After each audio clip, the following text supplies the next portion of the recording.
The ultrasound photo was creased from being folded and unfolded so many times.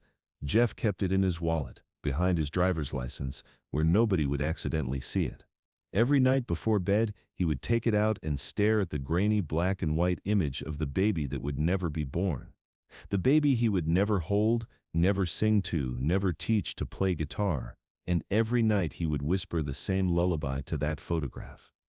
A song so heartbreaking that the few people who ever heard it said it could make angels weep. New York City, March 1995. Jeff is 28 years old and finally feeling like his life is coming together. Grace has been out for almost a year. Critics are calling it a masterpiece, and he's starting to believe that maybe he can build something lasting in this world. Something that honors his father's legacy while being entirely his own. But the most important thing in Jeff's life isn't his music career. It's Rebecca Martinez, the photographer he met at a gallery opening 6 months ago. Dark hair, intelligent eyes. The kind of laugh that makes him forget about everything else when he hears it. She understands art, understands the creative process, understands why he sometimes needs to disappear into his music for hours at a time. They've been living together in Jeff's Lower East Side apartment for 3 months. It's cramped, barely big enough for one person, let alone two, but they make it work. Rebecca has converted the closet into a makeshift darkroom. Jeff has his guitars lined up against one wall like sleeping sentinels. They're building something together.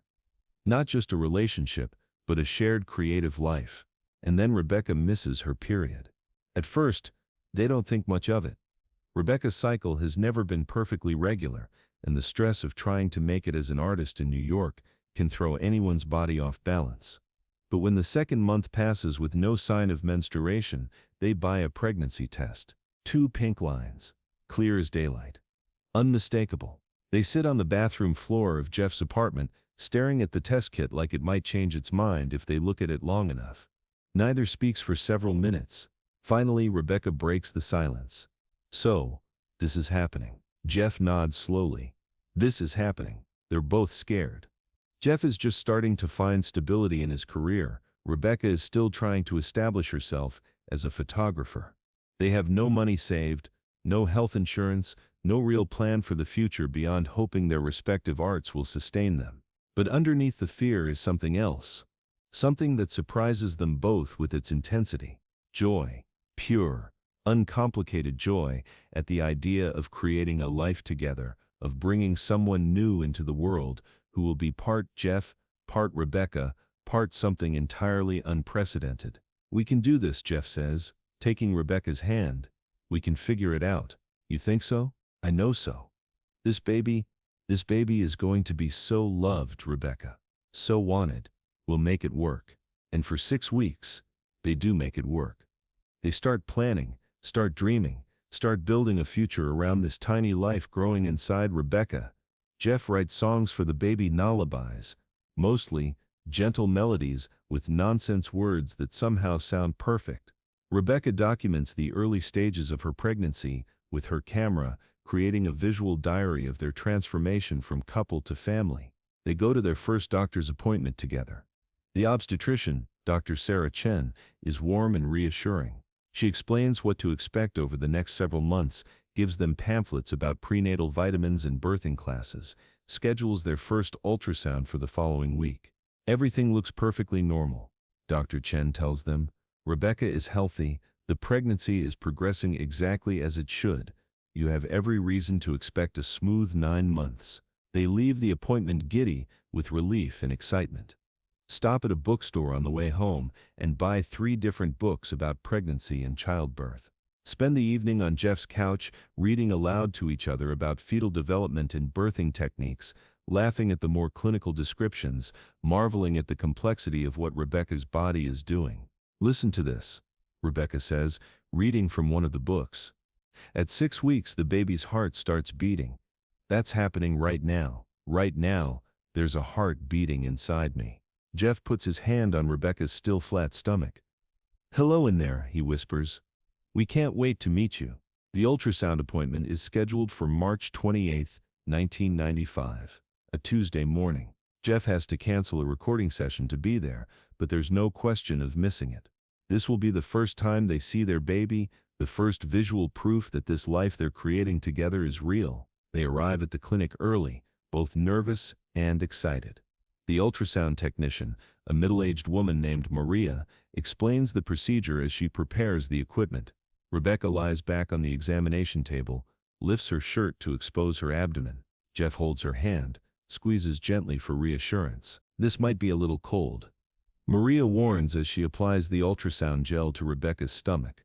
Then she places the transducer on Rebecca's skin and starts moving it around, looking for the right angle. The monitor shows gray and black shadows that mean nothing to Jeff and Rebecca, but Maria studies them with professional expertise. "Let's see what we can find here," Maria murmurs, adjusting the position of the transducer. Jeff and Rebecca wait, watching the screen eagerly, ready to see their baby for the first time. But something's wrong. Jeff can see it in Maria's face before she says anything. A slight frown, a tightening around her eyes, the professional mask slipping just enough to reveal concern underneath. "Just a moment," Maria says, her voice carefully neutral. "I need to get Dr. Chen." She leaves the room. Jeff and Rebecca are left alone with the ultrasound machine still humming, the gel growing cold on Rebecca's stomach, and a silence that feels increasingly ominous with each passing second. "It's probably nothing," Rebecca says, but her voice is tight with worry. Jeff squeezes her hand. "Everything's going to be fine." But when Dr. Chen comes back with Maria, the expression on her face tells them everything they don't want to know. "I'm very sorry," Dr. Chen says gently. "There's no heartbeat. The fetus appears to have stopped developing sometime in the past week." The words hit them like a physical blow. Rebecca makes a small, wounded sound. Jeff feels like someone has punched him in the chest, knocked all the air out of his lungs. But everything was fine last week," Rebecca says. "You said everything was perfect." "Sometimes these things happen," Dr. Chen explains with professional compassion. "First trimester miscarriages are unfortunately very common. Usually there's no specific cause. It's just one of those tragic things that occurs in early pregnancy. Nothing either of you did or didn't do caused this." The medical explanation feels inadequate in the face of their devastation. They had names picked out: Sema for a girl, Gabriel for a boy. They had started rearranging Jeff's apartment to make room for a crib. Jeff had written 12 lullabies. Was working on a 13th. Rebecca had been taking photographs of her changing body, documenting the journey toward motherhood. All of that hope, all of that planning, all of those dreams gone in an instant. But here's where the story becomes even more heartbreaking. Before they leave the clinic, Maria does something unexpected. She prints out a copy of the ultrasound image, the last picture of their baby, the only proof that this pregnancy ever existed.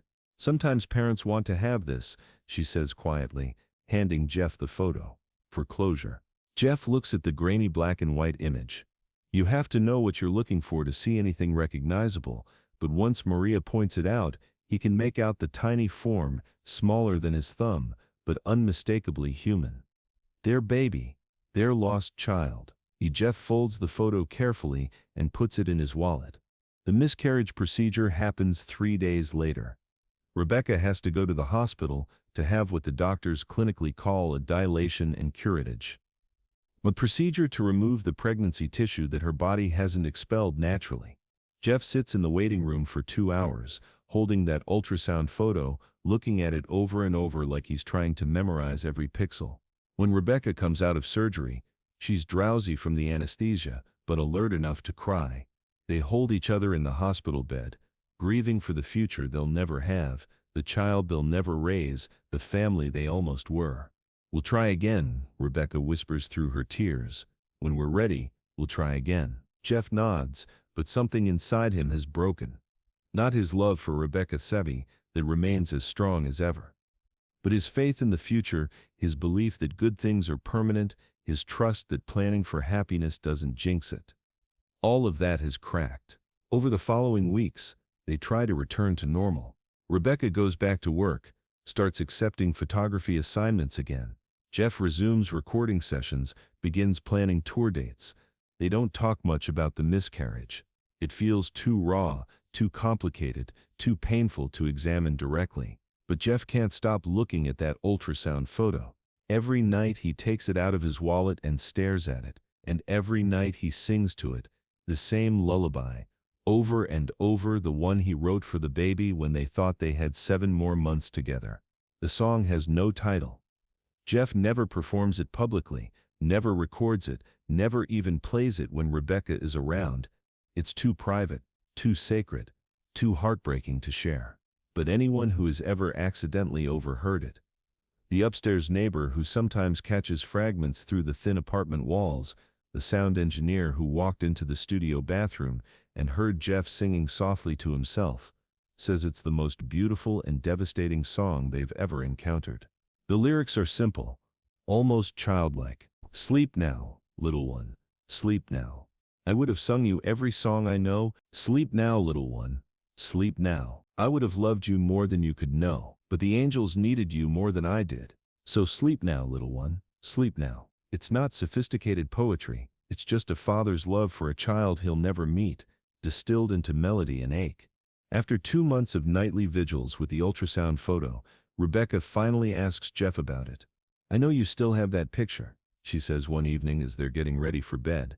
I hear you sometimes, talking to it, singing to it. Jeff looks stricken, like he's been caught doing something shameful. I'm not judging you, Rebecca continues quickly. I need to know if this is helping you or hurting you. Because it feels like you're stuck, Jeff. Like you're holding on to something that's keeping you from healing.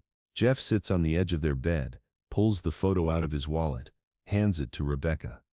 I know it's crazy. I know the baby is gone. I know carrying this picture around won't bring it back. But he struggles to find words for something that feels too big and complex for language. But when I look at this picture, I remember that we created a life together. Even if it was only for a few weeks, even if it ended too soon, we made something beautiful, and that matters. That has to matter. Rebecca looks at the ultrasound image, traces the tiny outline with her finger. It does matter. Of course it matters. But Jeff, you can't spend the rest of your life singing lullabies to a photograph. Why not? The question comes out more defensively than Jeff intended. Why not? Who's it hurting? What's wrong with honoring our baby's memory? Nothing's wrong with honoring the baby's memory. But this isn't honoring Bolters, this is haunting. You're haunting yourself. They argue about it for the first time since the miscarriage. Not a screaming fight, but a deep, painful disagreement about how to grieve, how to heal, how to move forward. Rebecca wants to try to get pregnant again when she's emotionally ready. Jeff is terrified of going through this loss a second time. Rebecca wants to put the ultrasound photo away, maybe in a memory box or photo album. Jeff can't bear the thought of not having it with him. The disagreement reveals a fundamental difference in how they process trauma. Rebecca wants to face the loss directly, grieve fully, and then consciously choose to rebuild hope. Jeff wants to carry the loss with him always, to make it part of his daily experience, to never let go of the connection to their lost child. Neither approach is wrong, but they're incompatible. The miscarriage didn't just take away their baby, it revealed that they have fundamentally different relationships with pain and healing. The end comes 6 months later, not with a dramatic breakup, but with a gradual recognition that they're growing apart instead of growing together. Rebecca starts spending more time at her own apartment. Jeff becomes increasingly absorbed in his music, using songwriting as a way to process emotions he can't discuss directly. The final conversation happens on a cold October evening. They're sitting in Jeff's apartment, the same place where they first saw those 2 pink lines on the pregnancy test, where they planned their future as parents, where they grieved the loss of that future. I love you, Rebecca says. I want you to know that this isn't about not loving you. Jeff nods. He knows what's coming. But I can't live with a ghost baby anymore, Jeff. I can't compete with a memory for your attention. Every time you look at that ultrasound photo, you go somewhere I can't reach you. And I need to be with someone who's present in this world, not disappearing into what might have been. Jeff wants to argue, wants to explain that the nightly ritual with the photo is his way of staying connected, not just to their lost baby, but to the version of himself that believed in permanent happiness. But he knows Rebecca is right. He knows he's been using the ultrasound photo as a shield against the possibility of future pain, and in doing so, he's made himself unavailable for future joy. Keep the photo if you need to, Rebecca says as she packs her things. But please, Jeff, don't let it keep you from living. After Rebecca moves out, Jeff's apartment feels impossibly empty. Not just because her belongings are gone, but because the future they planned together has been erased. The corner where they were going to put the crib is just an empty corner again. The second bedroom they were going to convert into a nursery remains a storage space for Jeff's guitars and music equipment. But Jeff continues his nightly ritual with the ultrasound photo. If anything, it becomes more important to him after Rebecca leaves. It's the only connection he has left to that brief period when he believed he was going to be a father, when he imagined teaching a child to play guitar, singing lullabies to a real baby instead of a photograph. The ritual begins to affect his music in ways he doesn't initially recognize. His songs become more melancholic, more focused on loss and longing. When he performs live, audiences notice a new depth of sadness in his voice, a quality of mourning that wasn't there before the miscarriage. Critics praise this evolution in his artistry. They write about Jeff's increasing emotional sophistication, his growing ability to channel pain into beauty. They don't know about the ultrasound photo, about the nightly lullabies, about the baby that was never born. They just hear the grief in his music and assume it's the natural progression of a sensitive artist maturing into his full powers. But Jeff's friends and family start to worry. His mother Mary notices that he seems distracted during their phone calls, like he's carrying some burden he won't share. His bandmates observe that he's become more isolated, less interested in the social aspects of making music. He still shows up, still performs brilliantly, but there's a distance in him that wasn't there before. The only person who knows the full truth about the ultrasound photo and the nightly ritual is Gary Lucas, Jeff's former bandmate and one of his closest friends.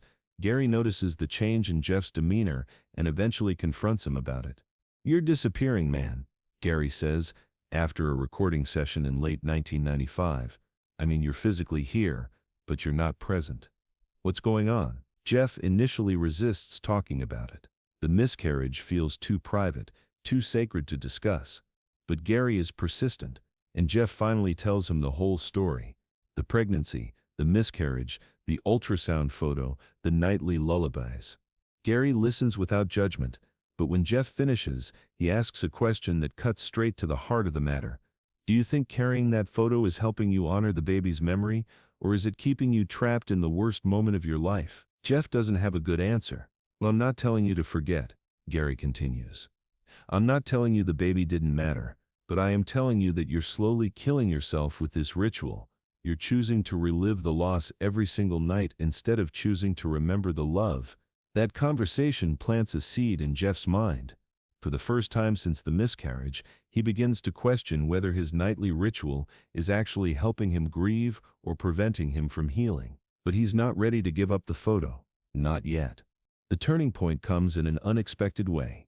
Jeff is in Memphis in May 1997, taking the break that will ultimately end his life. He's walking along the Mississippi River, carrying the ultrasound photo in his wallet as always, when he encounters a young couple sitting on a bench overlooking the water. The woman is clearly pregnant, probably 6 or 7 months along, her belly round and prominent under her summer dress. The man has his hand resting on her stomach, and they're both looking at something with expressions of pure joy and wonder. As Jeff walks past, he realizes they're looking at an ultrasound photo. Their ultrasound photo. Fresh and new and full of promise. "Look at those little hands," the woman is saying. "And the feet. Oh my God, the feet are so tiny." Jeff stops walking. For the first time in 2 years, he's seeing an ultrasound photo that represents hope instead of loss, a future instead of a past, life instead of death. The contrast is overwhelming. His own creased and faded photo represents the end of a dream. This couple's bright new image represents the beginning of everything. That night, in his Memphis hotel room, Jeff takes out his wallet and looks at the ultrasound photo one last time. But instead of singing the lullaby, he speaks to the image directly. "I've been holding on to you for 2 years now," he says quietly, "using you as a reason to stay sad, as proof that happiness doesn't last, as an excuse to keep my heart closed. But that's not what you were supposed to be." He pauses, struggling with emotions that feel too big for words. "You were supposed to be joy. You were supposed to be love. You were supposed to be hope, and I've turned you into a monument to despair." Jeff holds the photo up to the light, studying the tiny form one last time. I'm going to let you go now.